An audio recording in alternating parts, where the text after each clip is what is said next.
Welcome to Prairie Lights.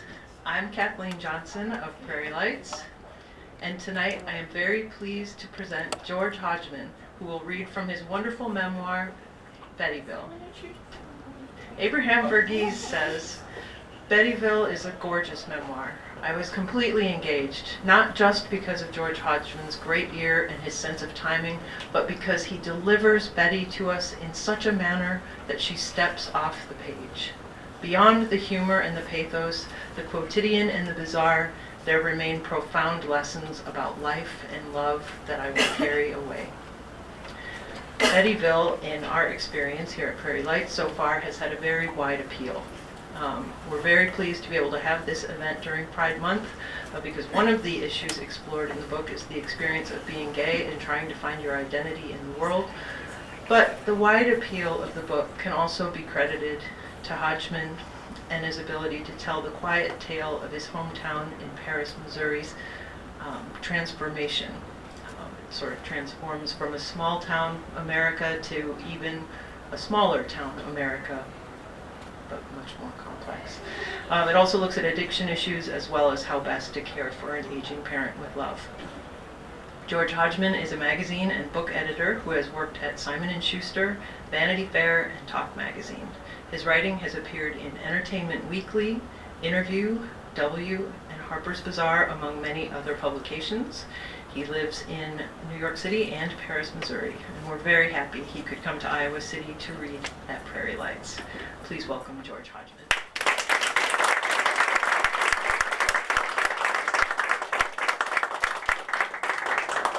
Thank you very much. I appreciate you having me, and I really appreciate you all coming out and being here in Iowa City. It's like if you work in publishing, if you're a writer, it's like if you've ever scratched a pen across the page, you know the Prairie Lights bookstore. And I think that there are some people in the audience who have some really nice connections to this book, so I appreciate you coming. I am really torn because it's Gay Pride Month, and I don't know whether it's gay, I don't know whether it's my mother. So say I was going to have you vote, my mother or gay. So I decided that I'm going to read both really fast. And we'll stop in the middle.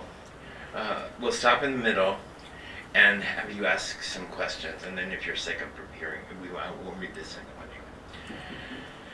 My mother is sitting in front of the mirror at the hairdresser's on the suburban outskirts of St. Louis, peering at her reflection, as if she just cannot fathom what on earth became of the woman she used to see there. Someone is almost missing. She is almost missing. She senses it. We sense it. It chills us, but we are silent about what is happening. Maybe if we can change her hair, we can bring her back a little. Maybe if she can look in the mirror and see someone she remembers, she will feel a little bit more comfortable in her skin. It's the little things. That's what taking care of someone is to me, the little things that for a moment or two hook her back to life or bring a sliver of light to her eyes. If I were to make a list of suggestions for caretakers, it would be all about little things, treats and surprises and special foods and presents on hard days. Come back home, I want to whisper into my mother's ears because she seems so far away all of a sudden. In the background, Katy Perry sings Teenage Dream. Helen, who does my mother's color, picks up Betty's mood, says, "Don't worry, babe, we do you up. We're going to take this shit to a new level." Betty is 92. She has that expression she gets sometimes now, a certain hard, unseeing stare she never had in the old days before the losses, driving, the piano, the bridge club, the ladies who used to call. Before the dementia and the struggle to remember the names and places in the books she reads. Before the cancer and the dry skin from the radiation. When things were normal, a long time ago. My mother's state of mind inflicts its burdens on everything around us now. It colors our world completely. The winter has been gray, the color of the low fog drifting in the Missouri River bottoms. The heat in the house is never right, but often it is too hot. There are so many things that will forever summon up this era of our lives to me. The dry air pressing on my face in our quiet house. The moisturizer that is hell to administer as she cannot bear the pressure of my fingers. The cinnamon rolls every morning. The old sandals by her bed that she insists on wearing, even today, this cold, cold day. In the parking lot, I half lifted her through the patches of slush, and every time she screamed out. Now and again there is still a flash of smile, or an amused look, that signals the arrival of the woman who used to be here. But today her eyes are glassy, and I don't want to look at them because they make me feel I don't know her anymore. More disturbing is the sense that she doesn't know her anymore. Most disturbing is the sense that the woman in the mirror is the last person she wants to see. The sight of this woman can sometimes almost make her cry. I've been away from New York, living at home in our little town, for more than 3 years now because I do not want my mother to be alone with all the things she is feeling as her self drifts off. I don't want to put her in a place that will make her worse instead of better. I don't want her to be lonely. Dementia is not treatable, but one can scrub away at the edges a bit, lifting the depression and the terrible anxiety she carries, the anxiety of knowing she is drifting away on her little boat towards some far-off, unnameable spot.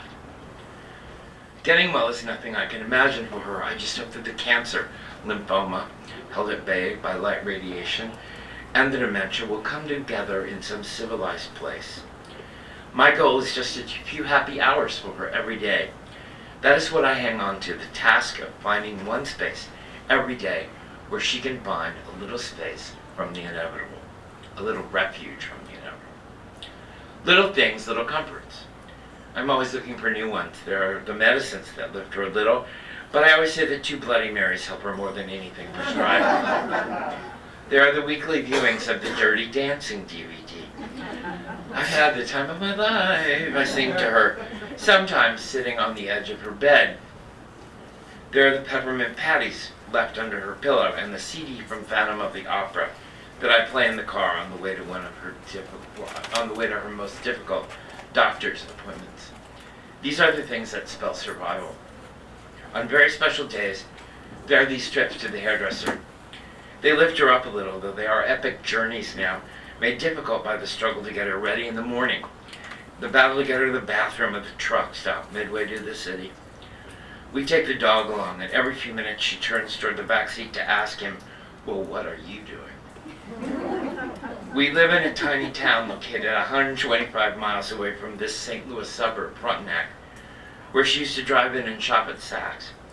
We don't go to stores anymore with her, but she still enjoys looking at the fashionably dressed women at the hair salon. Watching her watch them here in this place, in this expensive neighborhood. I try not to see her longing. If, when assessing these other women's lives, she starts to feel down, I make up something to cheer her up. That woman with the diamond ring, you see her? She wanted to know where you got your sweater.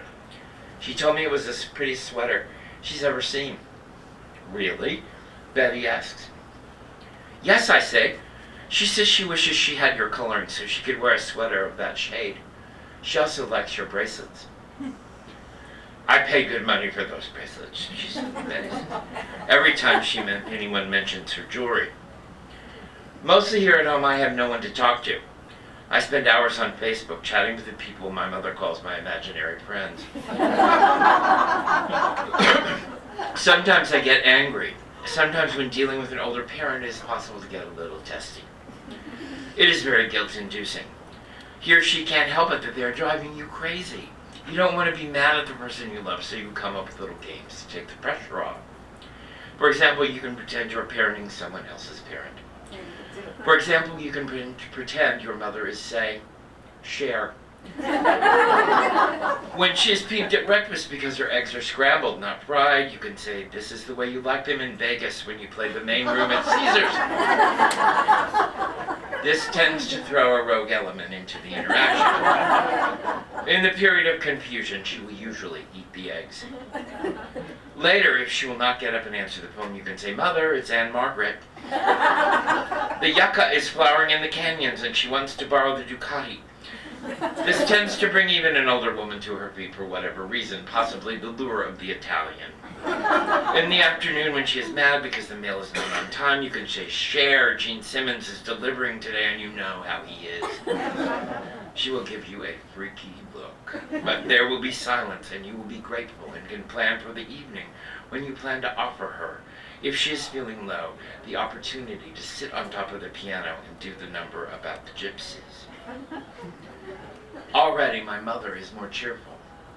Maybe it is the feel of Helen's fingers on her scalp, or the warm water, or the shampoo, or just having someone a little different to talk to, who isn't me or a doctor. When I return from the bathroom in the coffee place next door, she's under the dryer, her small head floating like a little planet under the black bonnet of the appliance. She smiles at me a little and slaps me on the arm as I pass, just a little piece of healthy mischief. She has always been obsessed with her appearance, particularly her hair. The record of her styles and shades through the decades might be a cosmetology textbook, a history of American coiffure. So many years, so many Bettys. Watching her sitting there, I wonder if she is thinking back on all the others, worrying about who the next one will be. I try to keep watch on her mood, to maintain this little patch of cheerfulness. I bend over to whisper, "Later, we will go to Baskin-Robbins for the lemon custard." You try to keep the boat in calm waters, whatever it takes. "You look fabulous," I tell her, as Helen combs her out and she studies the mirror closely, seeing for an instant a woman who seems a little more familiar. Okay. All right. I'm going to change my plan, because I don't think I can stop and start in terms of reading. But then again, I don't know if I can find my place. Okay, I'm going to read this really fast. This is the gay part. It's like gay pride. Deal with it. When I was saying, That's what's on the book. okay, I'll go. He's like, "I have to get out of here by 8. You know, I have to get you out of here by 8. You have things to do." But I was, in San Francisco, somebody said, "Are you a member of the bear community?" And you don't have to be gay. Like, yeah, the Pooh Bear community.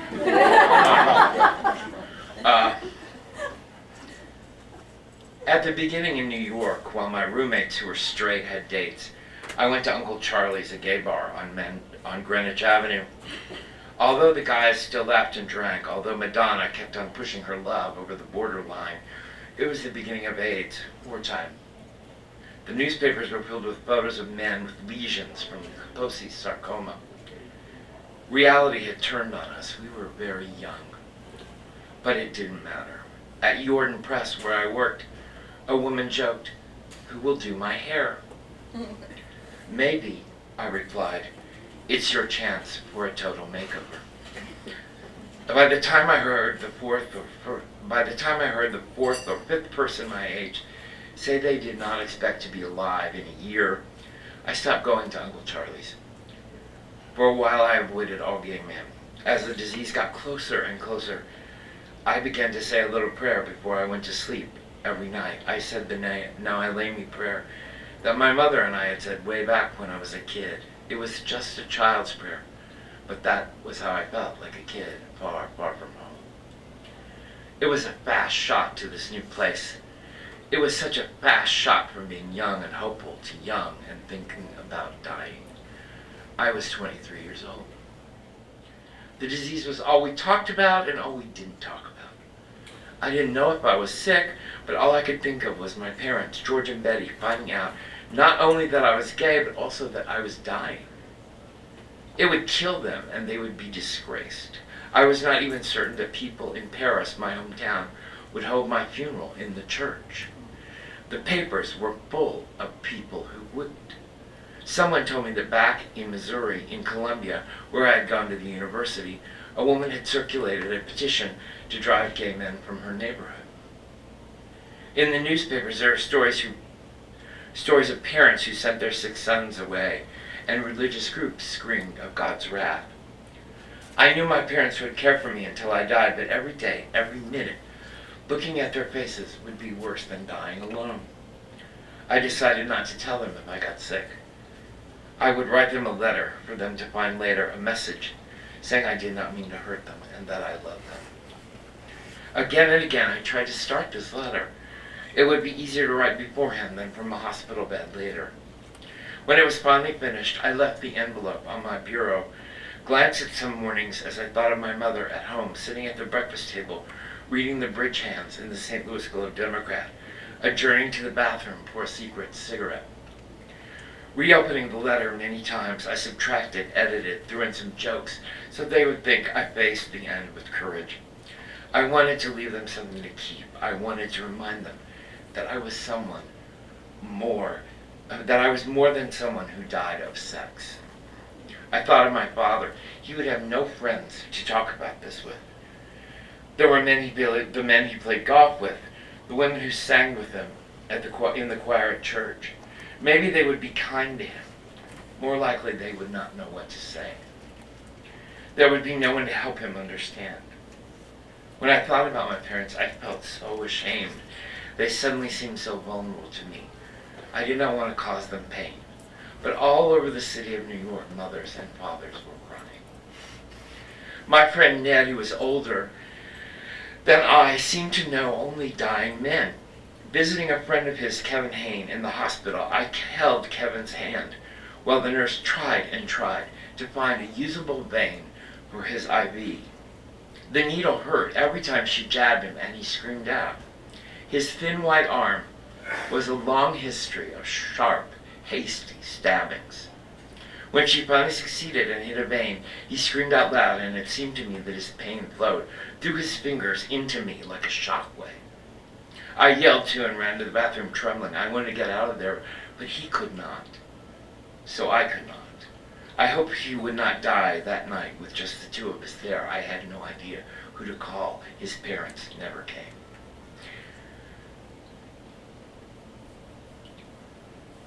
Rapidly, Kevin was transformed into an elderly man with a curved back who always seemed to be on the verge of tears.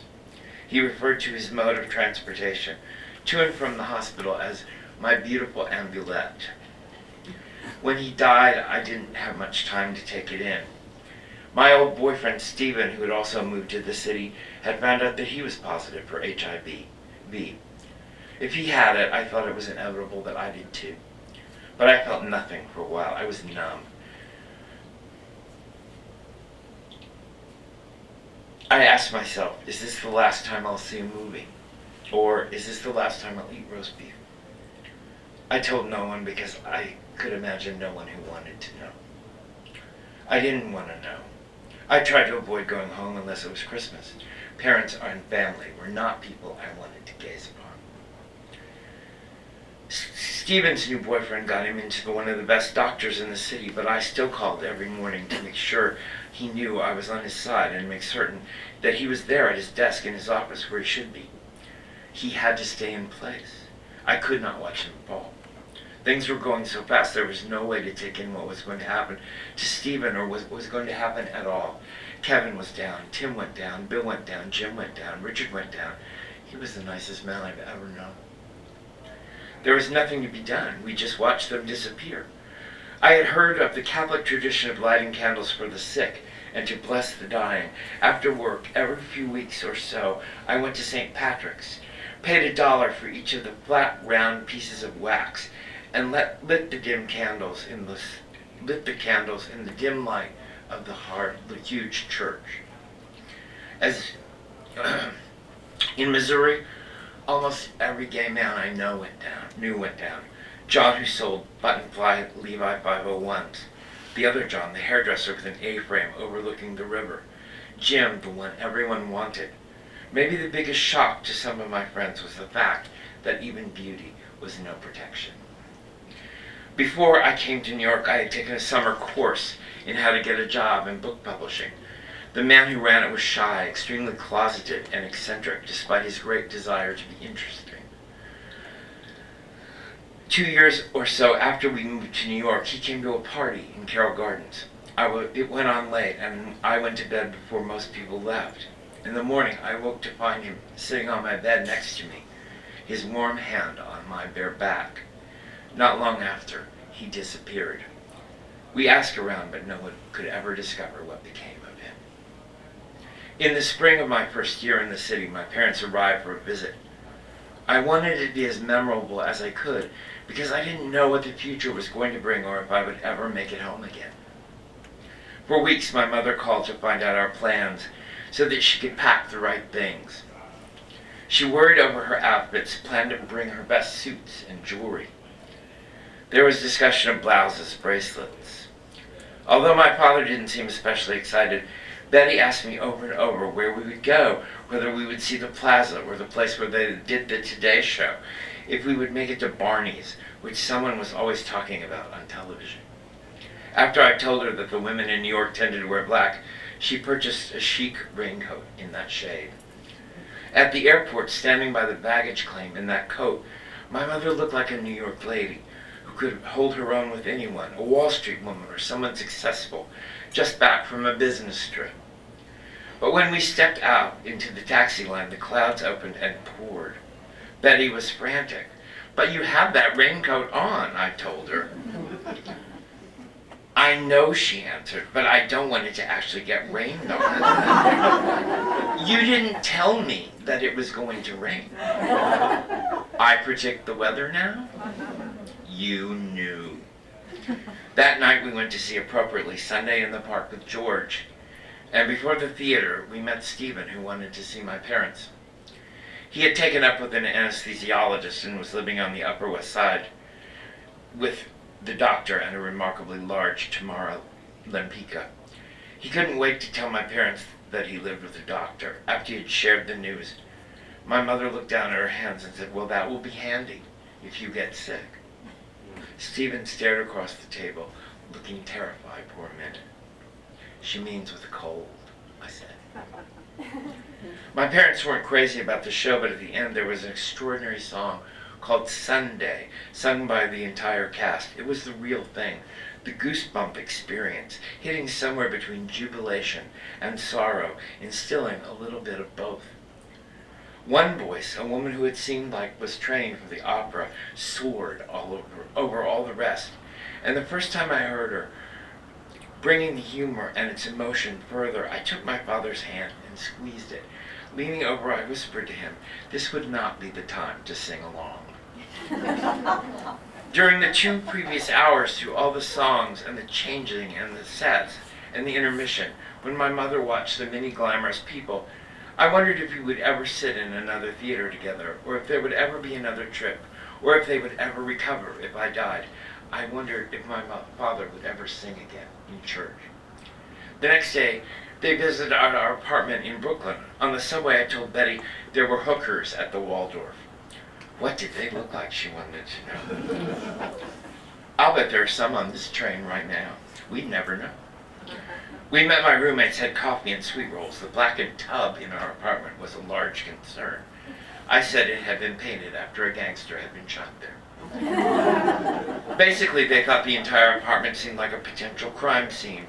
My father, always concerned about my living in New York, a place where he felt certain I would get hurt in some way, looked around and asked, "So this is how you want to live?" Betty was less concerned. "Things are different here," she told my father. "Let him go. Let him go." She glanced at me, as if she just couldn't understand city people, as if he just couldn't understand city people like ourselves. She was in an excited, festive mood, and wanted to get out of Brooklyn as soon as possible. She was determined to shop. That afternoon at Saks, because I wanted her to have something to remember the trip, and maybe me, I bought her a blue St. John knit sweater with black and white stripes on the collar, paying with money she had sent the week before. She bought me some Giorgio Armani pants. The way they're cut, she said, you don't want to gain a pound. At Saks, Betty stopped at every floor, looked over what seemed like every piece of women's apparel, eyed every New York woman, as if she wanted to know everything about her life. My mother always loses track of time in department stores, but this time it was worse. I just want to see everyone. It's Saturday afternoon in the city. That girl looks like the one in LA Law. I do love a tall woman, a clerk told Betty as she lingered over some dresses. My mother was ecstatic. I didn't say that my mother had spent her whole life trying to look shorter. hated being taller than all the women and many of the men. The models are all tall, the clerk said. I've heard a lot of them are foreign, my mother said. The next day I took them to Barney's where the movie stars shop, just inside the door before we could decide on a place or a time to meet. Betty disappeared into the crowds, as she always did, when the three of us went shopping together at someplace nice. Wham, my father said, and she's off. He looked around a bit, but quickly stationed himself near what for him was the highlight of the store, a large tank of tropical fish, shimmering magically under a special light in brilliant colors. Red and black, blue and yellow. They were exquisite, these fish, and my father's eyes followed them as they darted and undulated. I had read somewhere that the collection had cost more than $70,000.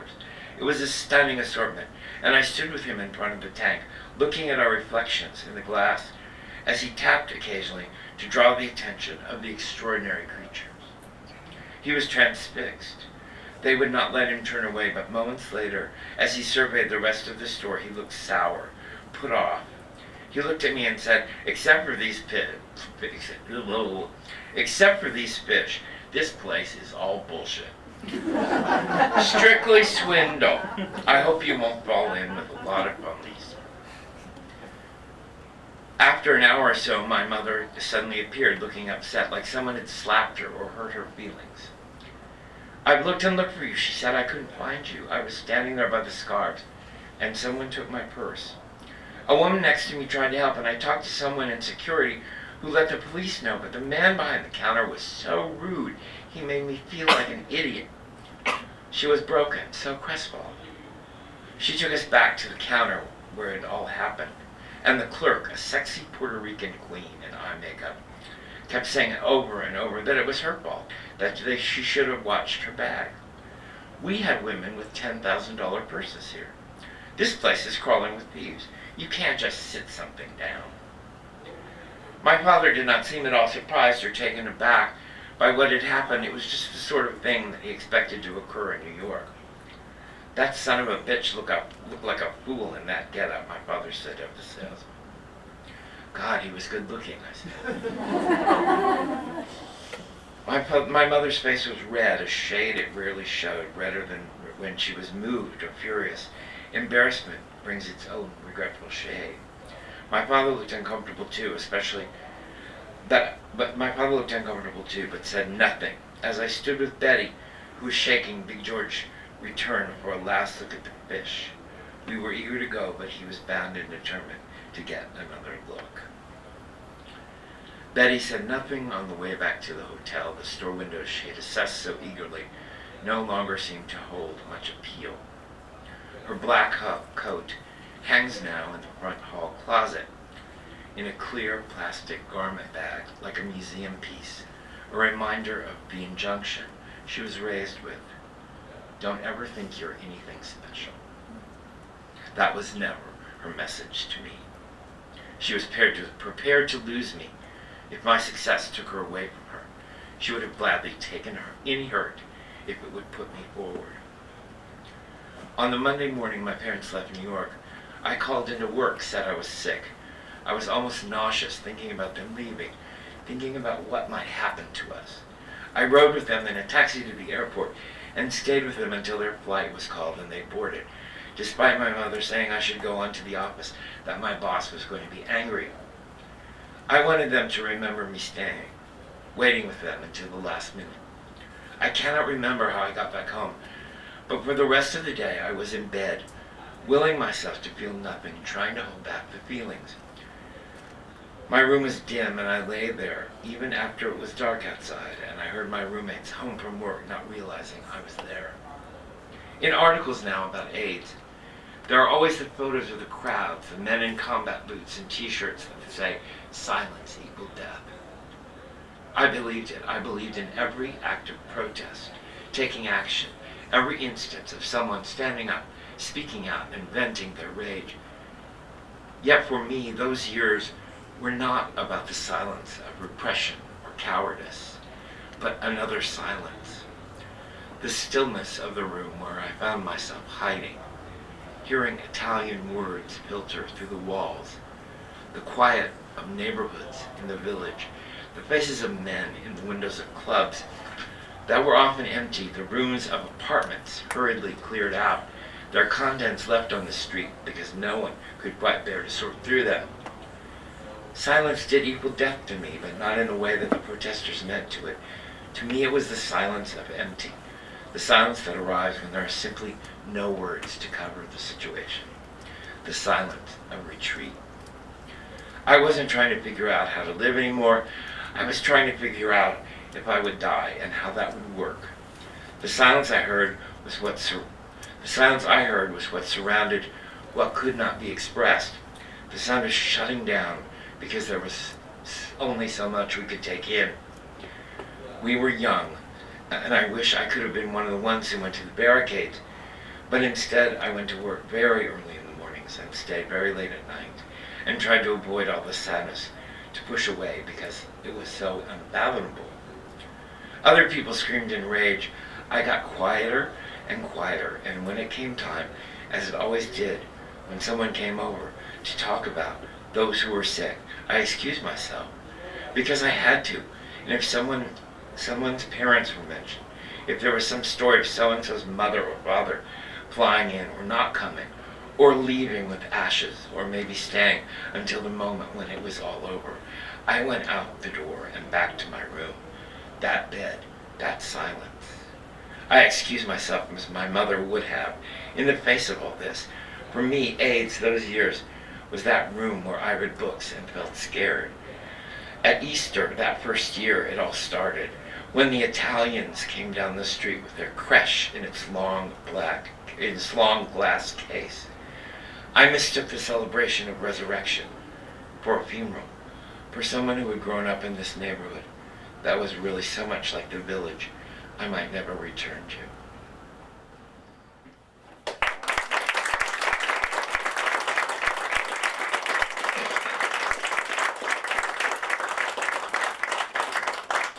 So that was up tempo. Questions? Please. An interesting place to start might be if you could tell us what started writing the book. I think I've heard that it started maybe with some Facebook posts or some short things. Can you talk about that a little? Well, I came home and I had been dreading the day when my mother would begin her decline. She was 90 years old. 90 years old. And I came home and she'd lost her driver's license. And my mother is like very American. She's like, across the frontier, boom, driving, and motion, and the loss of the driver's license was like a little death, and I began to remember, and the book began with this particular scene.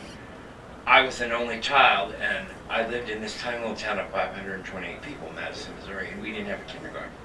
And my parents thought already that I was as odd as it was possible for a child to be, and that I really needed to have some social interaction with people who were not like 90.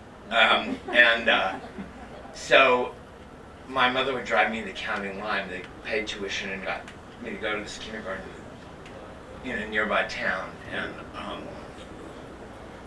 my mother is always late for everything. She's like Elizabeth Taylor. Elizabeth Taylor had her funeral, arranged for her funeral to start late. And I can just remember my mother like sitting there just looking playing with her hair in the mirror and smoking Kent cigarettes. And I was like, we gotta go. And she just paid no attention. And then we would get in that car and she would hit the gas and we would speed down that highway. And there was a DJ on KXOK St. Louis named Johnny Rabbit. And we listened to This Diamond Ring Doesn't Shine For Me Anymore, and Downtown, and Where Did Our Love Go, and The Righteous Brothers. When you think, if I hear The Righteous Brothers, it almost makes me cry. And that scene was what began the book. Right. And I printed it, I put it on Facebook, and it got shared and shared and shared. And ever the ham, I wanted to write more. And writing is, the most important writing is always that comes from some real love or hate.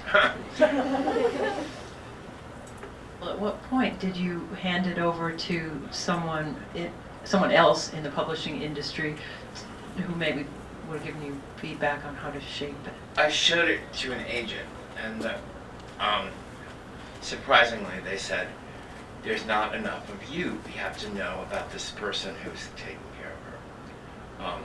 A decision which thousands of Goodreads reviewers disagree with, it was pretty much. It was like it was all about this person who was taking care of this old woman, and that nobody really knew much about who that person was. And it had to be. It's about a relationship, and it's about communication. This book. So it had to be about the two of them. Okay, sweet. There we go. Hold on. Question in the back. Could you talk about the dislocation when you moved and moving to a town, I assume without many goods and services and an intellectual life, and what that was like and how long you were there? I feel dislocation if I go to the bathroom. I'm a delicate creature. It was like, I think that it came at a time where I was really kind of sick of New York. I was mad in New York. I'd lost my job. I thought publishing had reached this point of kind of extreme lack of interest, very formulaic. And I was doing freelance. I was freelance editing, and I was in my apartment all day by myself, and I was lonesome. And I know one reason that I went home was that I was lonesome. But I also, I don't know, it was a strange relief to be. It was like an escape, and I was never staying there forever. I was never staying. It was only just for a day or. A week more, a month, or we'd do something would happen, something would change. I thought she was going to get a lot sicker faster. And in fact, she said that. She's like, "You thought I was going to die." And I said, "Yes."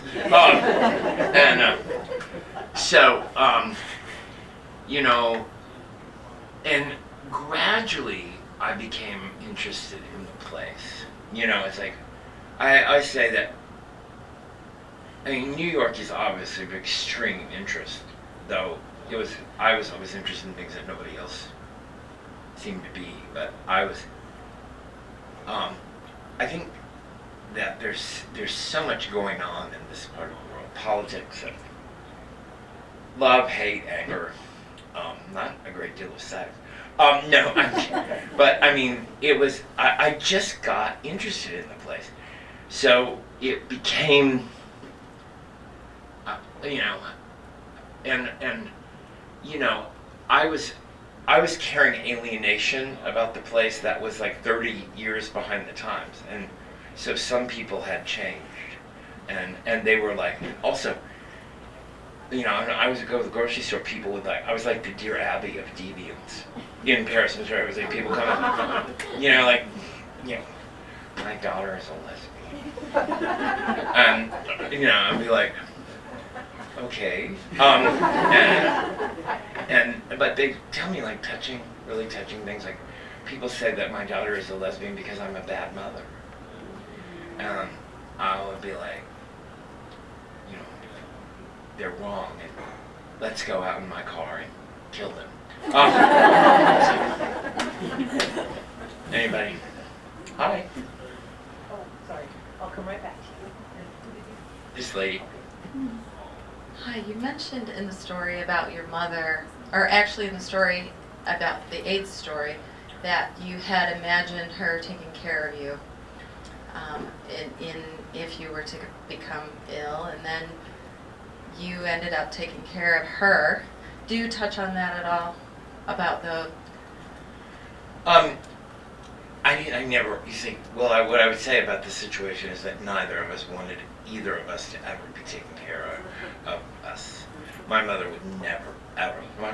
My mother knew, if my old mother knew this, she would be mortified. She would be, because she was always, shooing me off. And that's the reason that I know that my mother is really scared, is that she lets me stay and that she wants me, like she gets very upset if I go, and because it's like this, when things are changing inside your head, you gotta have some things to hang on to. And so, but, my mother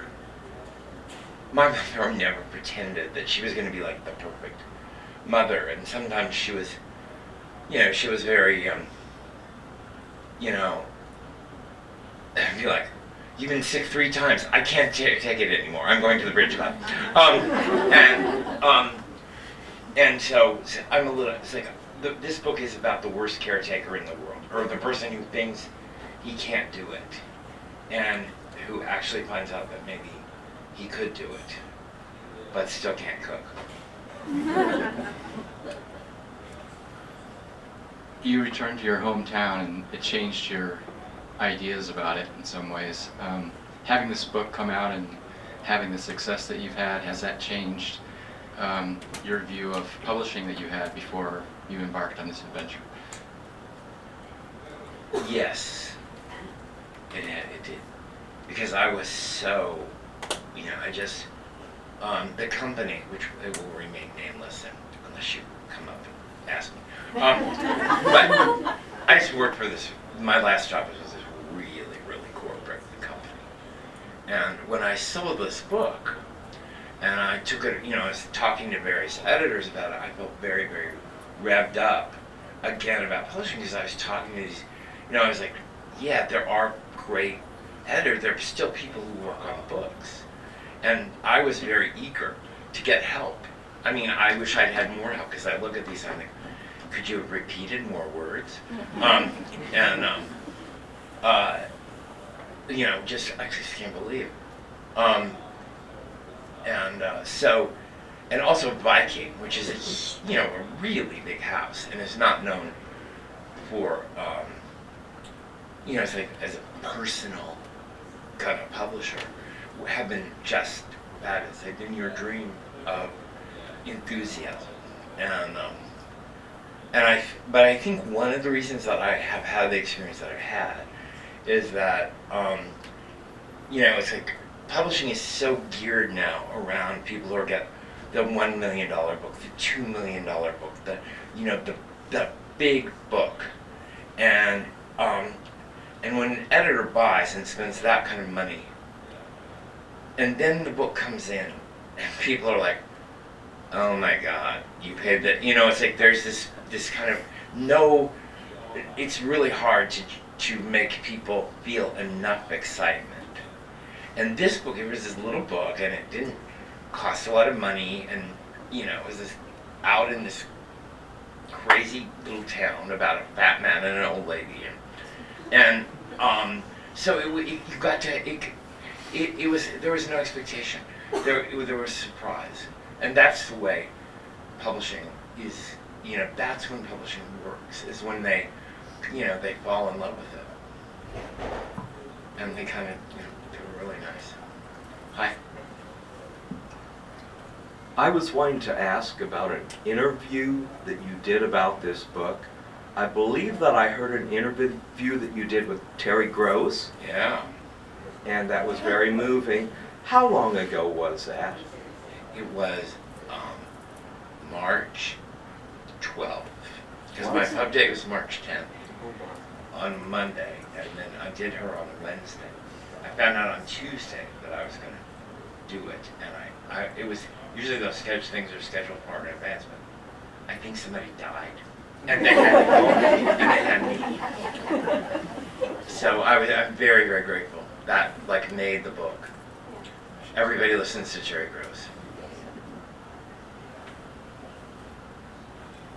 Hi. Hi. Okay. If you identify as an editor and a writer, what is your relationship to editors when you identify as a writer? That makes sense in the moment that you identify as a writer, working with an editor. I think that if you're an editor, or if you're working with an editor, specificity is the key.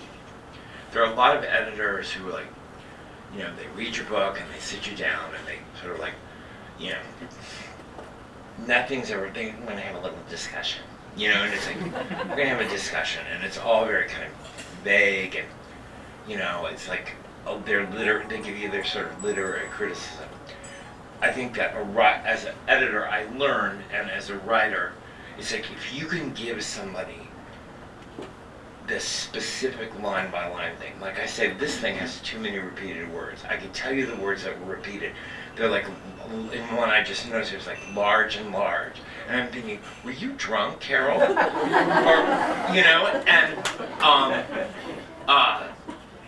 And so, but, you cannot do any creative project alone.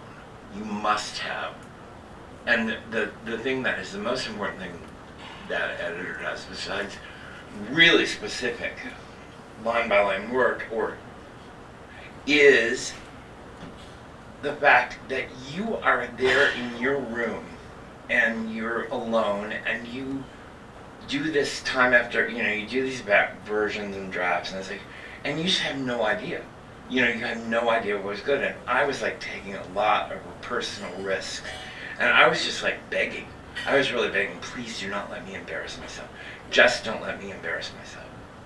Because it was like, all these people in publishing who knew me, and, and so the best thing a writer can do is, the best thing an editor can do for a writer is don't let them embarrass himself. And, it's like, I depend, it's like, is this really funny? Is this funny? Is this, so it's like that you're always, if you're a writer, you do your best work with an editor if you have specific things that you ask the editor to help you with. That's my thought. And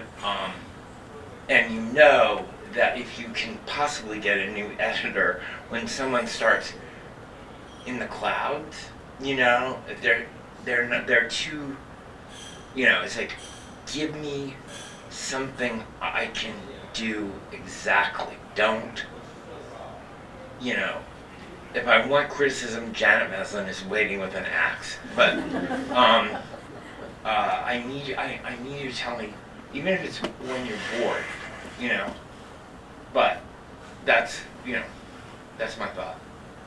Hi. Hi. Can you speak to the word choice of how you address like your mother through either like Betty or mother? Is there can you Just try to bury it. I mean, you don't want to like have.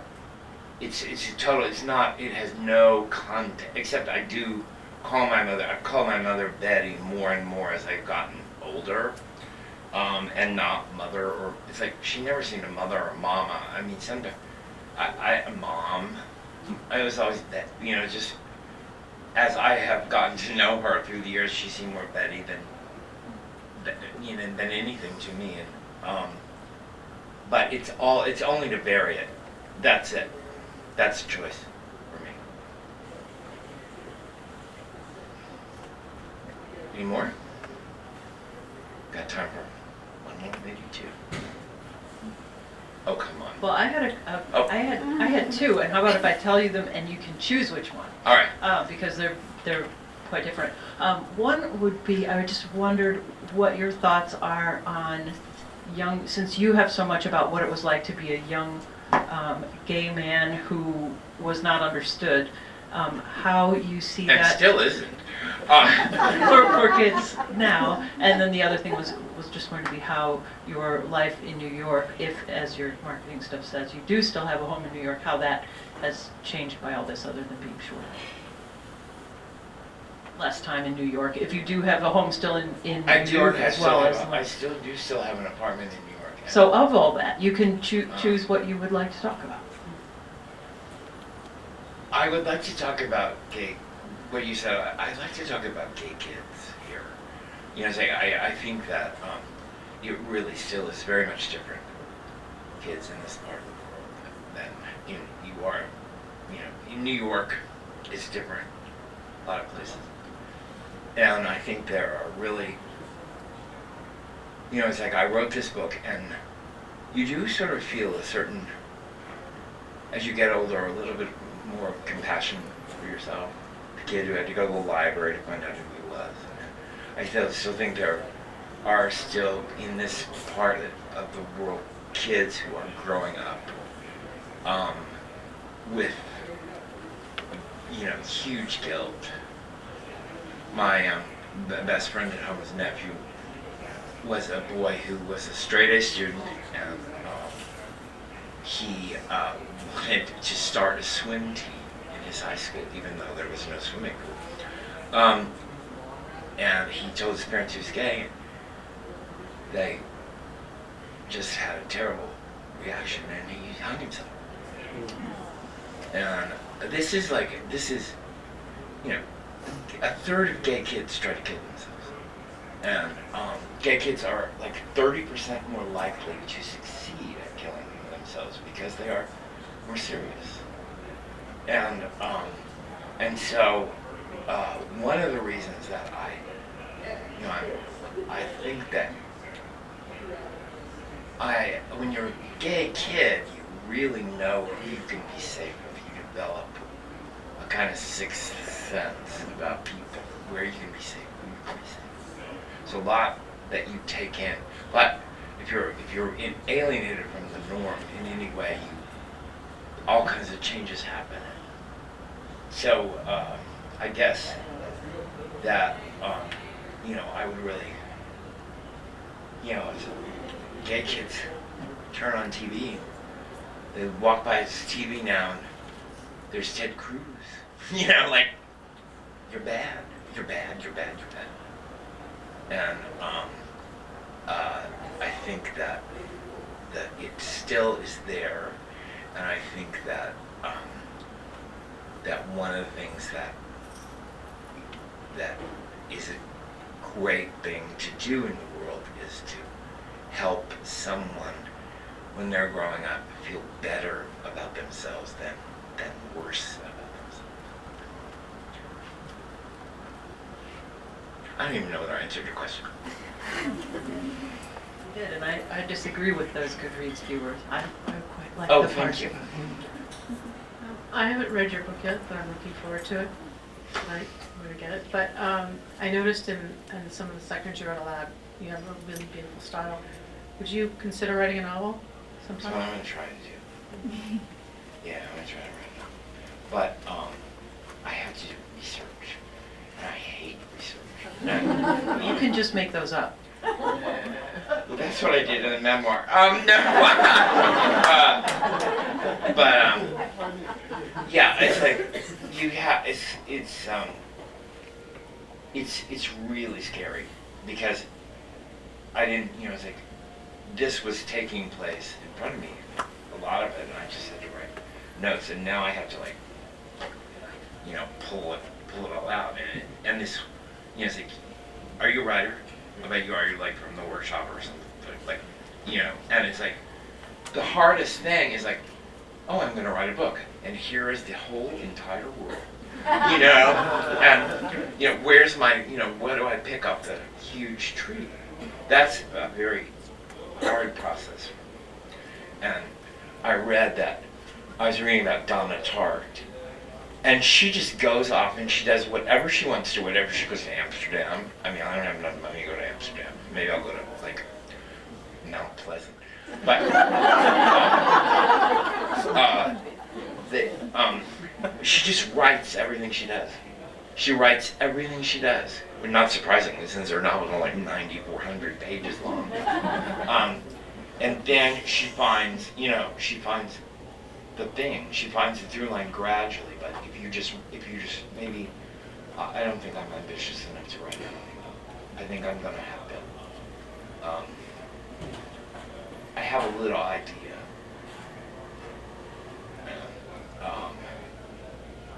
But there you go. Good luck. I hope you'll probably have a novel before I do. Well, have confidence in your novel. We will all love to have it come out, and please come back to read from it. Thank you so much for coming tonight, George Hodgman. You've been great. Thank you, Paul. I really appreciate it.